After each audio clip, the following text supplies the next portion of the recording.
Hello and welcome back to the channel HardReset.Info, and today I'll tell you how is TikTok back. So TikTok is back in the US because President Trump delayed the enforcement of the ban. After returning to office in January 2025, he signed an executive order to pause the ban for 75 days. And then on April 4th, he issued a second order, adding another 75 days to the delay. And this basically pushed the enforcement deadline to June 19, 2025.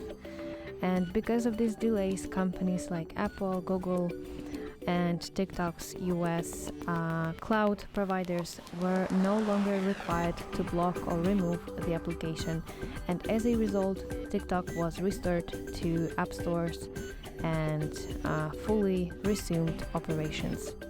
So that's basically it. I hope this video helps you, and if so, please leave a thumbs up and please consider subscribing to our channel. See you soon. Bye bye.